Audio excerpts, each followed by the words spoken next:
Salut et bienvenue dans le Airbnb le plus petit au monde.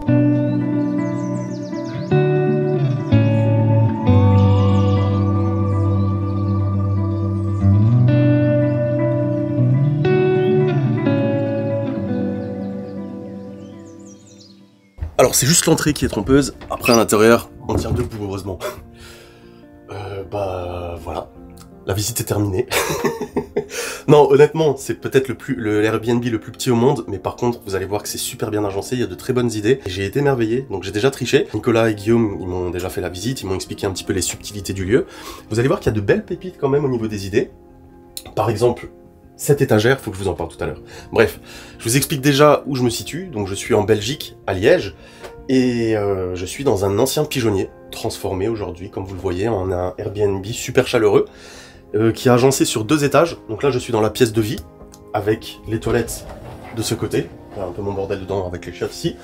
Et à l'étage, on a le lit et la douche. Donc en effet, ce logement atypique qui date d'une centaine d'années est considéré comme étant le Airbnb le plus petit au monde. Ils sont à 3 à avoir œuvré pour transformer cet ancien pigeonnier en habitation de 10 mètres carrés. On a Guillaume, qui est l'architecte, et mes autres, Caroline et Nicolas, qui ont réalisé tous les travaux. Et a priori, c'était un sacré boulot. Entre vider l'intérieur de toutes les conneries qu'il y avait, redresser les murs, créer les canalisations et tirer les câbles pour l'électricité, ça leur a pris en tout 6 mois pour obtenir ce résultat. Franchement, même si c'est petit, je me sens bien, je me sens vraiment bien. Déjà il y a une bonne énergie, et puis je sais pas, on se sent pas étriqué comme enfermé dans une boîte. On a quand même de l'espace, on peut respirer. Donc certes, on va pas y passer 3 semaines, mais par contre, pour dépanner, pour une nuit ou deux, c'est franchement sympathique. Et je trouve ça cool d'avoir utilisé plein de matériaux nobles comme ça, on a du bois un petit peu partout, ça dégage quelque chose de chaleureux, enfin. Bref, franchement, je me sens vraiment bien ici. Alors après, au niveau de l'aménagement, on retrouve tout ce qu'il y a de classique, hein. Vous avez un micro-ondes, vous avez un mini frigo, vous avez des placards dans lesquels on va retrouver le nécessaire, quoi, les ustensiles pour faire la cuisine et tout ça. D'ailleurs, petite subtilité pour les plaques chauffantes, vous voyez, il n'y en a pas. En fait, elle est là. Donc vous prenez la plaque, hop, vous la posez directement sur le plan de travail, vous branchez, et puis vous pouvez cuisiner. Après vous attendez jusqu'à ce que ça refroidisse pour pouvoir la remettre sur son petit socle adapté. Je trouve ça trop cool. Donc là, comme je vous le disais, on a les toilettes avec une poubelle qui fait toilette et cuisine en même temps, qui est située juste là. Donc quand vous êtes au chiottes et que vous avez quelque chose à jeter, vous le jetez, et quand vous êtes en train de je sais pas, d'éplucher des légumes ou quelque chose, hop, vous mettez ça là-dedans, après vous prenez votre sachet, dans l'autre poubelle, et puis voilà. Je trouve ça cool, une poubelle qui fait les deux côtés, on va et vient comme ça, c'est sympa. Évidemment, il faut une table pour pouvoir manger. Où est située la table? Elle est ici, posée contre la porte coulissante des toilettes. Donc du coup, vous enlevez le petit loquet qui est juste là, hop, et avec la ficelle, vous venez tirer la table. Et voilà. Du coup, ça donne un espace pour se poser et pour manger. Bien pensé. Et franchement, il y a de la place. Je peux avoir une personne à côté de moi pour manger, je peux avoir 2 personnes en face de moi. Et d'ailleurs, pour les assises, ils ont pensé à un truc sympa. C'est que sur la porte, là, sur la porte d'entrée, hop, quand vous rentrez, vous mettez votre paire de chaussures là en bas, qui est dans le petit espace qui est prévu pour. Et donc, si vous accueillez quelqu'un, vous êtes plusieurs, hop, vous prenez le tabouret qui était posé sur la porte, et ça fait une assise pour les personnes qui arrivent. Je trouve ça trop cool. Donc normalement il y en a 2, a priori, il y en a un en haut et un en bas. Et voilà, vous rangez vos chaussures, et puis voilà, après ça fait une assise. Et quand vous avez fini de l'utiliser, hop, on le remet, et ça fait partie de la repose.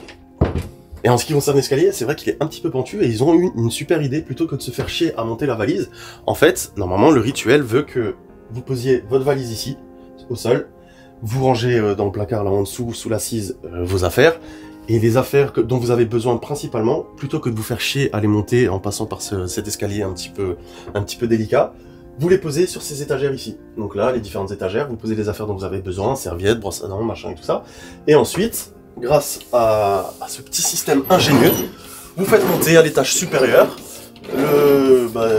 tout votre bordel dont vous avez besoin. Et à l'étage, ça atterrit directement, ça fait office de table de nuit, et ça atterrit directement à côté du lit.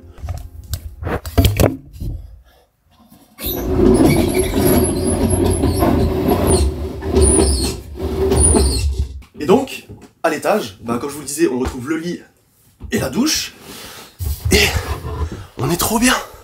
Regardez le plafond. Il y a de la place, même une poutre apparente. Franchement, on est trop bien posé. La petite vue à l'extérieur. Bon, ça donne sur des habitations, hein, parce qu'on est en plein centre de Liège, mais on est dans une cour, du coup on n'est pas directement même sur la route principale, ce qui fait qu'on n'est pas embêté par la circulation.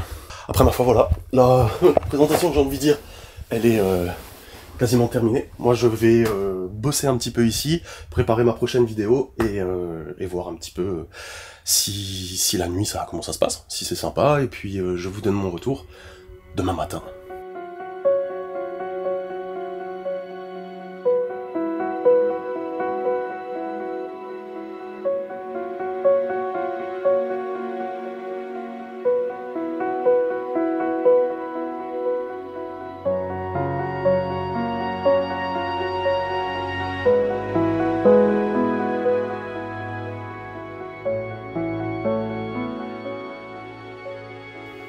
Franchement, j'ai bien dormi. J'ai bien dormi, il fait pas froid du tout, c'est bien chauffé. Et même si on est en plein centre, honnêtement, c'est pas bruyant. On est au calme et c'est super agréable. Voilà. Maintenant, il faut que je me motive pour commencer cette journée. J'ai la flemme.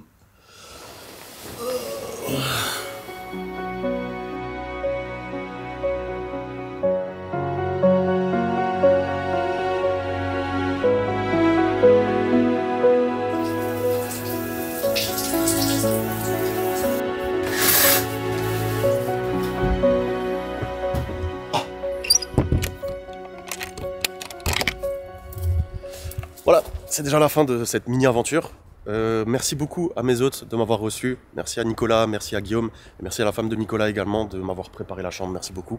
C'était très sympa de me recevoir.